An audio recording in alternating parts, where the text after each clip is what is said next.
Hello and welcome to Quick Charge. I'm Mikey G, and it's Thursday, January 4th. One of the very first Tesla Cybertruck independent range tests shows that the electric pickup only got 254 miles on the highway. Out of Spec got a Cybertruck this week and drove it on a range test at 70 miles an hour, from a full charge down to completely depleted. Now, the range that they scored was significantly below the EPA stated range of 320 miles, but it was mostly all highway driving and it was performed at a temperature of 46 degrees Fahrenheit. Alongside this example, we expect to see more independent tests to get a better idea of the truck's actual capability.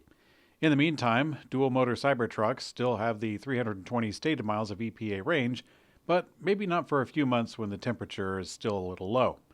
Now, Tesla has been able to slightly increase the range of their vehicles with over-the-air updates. However, we don't expect any significant gains anytime soon. Volvo is getting a massive €420 million loan as the automaker moves to a fully electric future by 2030.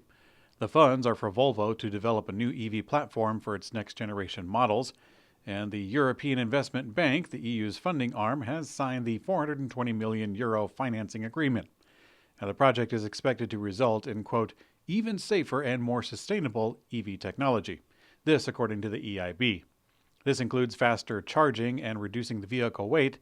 Now, how they will achieve this has not yet been specified, but there is at least one pathway being blazed by a company called Tesla, and this includes gigacasting, structural batteries, and larger format battery cells. I'm going to place my bet that Volvo will chase each of these ends. They might put some money into solid-state batteries as well, because that seems like a dream that is so close and also so far. Ford has remained the second top-selling electric vehicle brand in the United States, behind Tesla, of course, after selling nearly 26,000 EVs in the fourth quarter. The F-150 Lightning was America's best-selling electric truck in 2023, and also the Mustang Mach-E had its best sales year ever. Although it hasn't been out for too terribly long, so I kind of expect that. Anyways, Ford sold a total of 72,608 electric vehicles in 2023.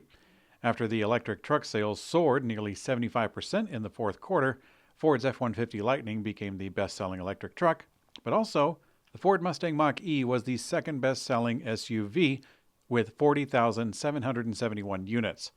Ford actually edged out General Motors, which sold 19,469 electric vehicles in the fourth quarter. However, the lion's share of General Motors numbers came from the Chevy Bolt, which represents only one segment and is also ending production very soon. Fisker has shared plans to adopt a network of approximately 100 dealer partners in addition to their direct sales model. Fisker says it does not intend to require these new dealer partners to make any major expensive changes to their existing facilities, which will help limit the lead times before EV sales and service can commence. As for Europe, Fisker says that it will follow the popular agency model and plans to sign agreements with sales and distribution partners in those prospective markets to continue direct sales. Now, Fisker shared expectations of dealer partners receiving their first electric vehicles by the end of the first quarter of 2024. And they also have plans for all those initial partners in place when higher volume vehicle models like the Pear finally arrive. Faraday Future, which has recently relaunched deliveries of its luxury electric car, is now at risk for being delisted from the Nasdaq Stock Exchange. This due to a plummeting share price.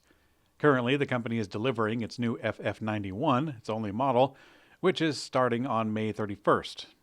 But they actually paused for a couple of days later, but now they're back again. For those with deep pockets, this entry-level variant for that car is $249,000. The Futurist Alliance variant starts at $309,000.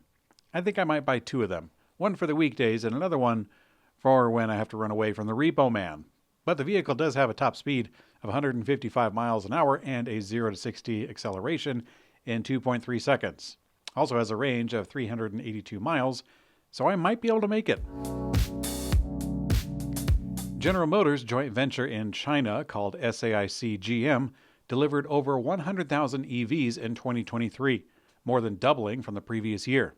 SAIC GM sells EVs under GM's Buick, Chevy, and Cadillac brands in China, and they are building and selling 5 electric models in the region.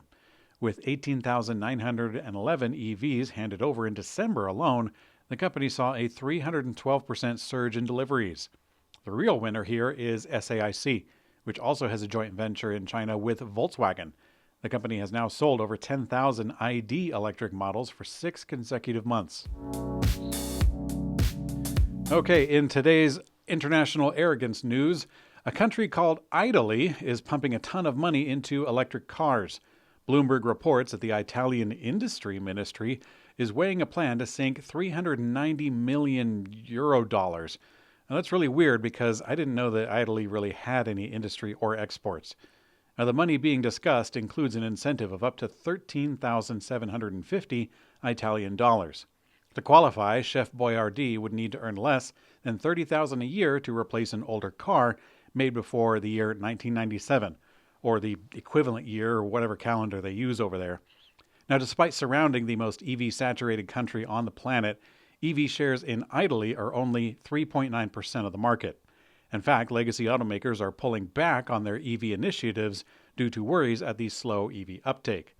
The European Union has set an all-electric target by the year 2035, but I'm not sure if they want to remove pastel-colored Vespas or Ascots in that plan.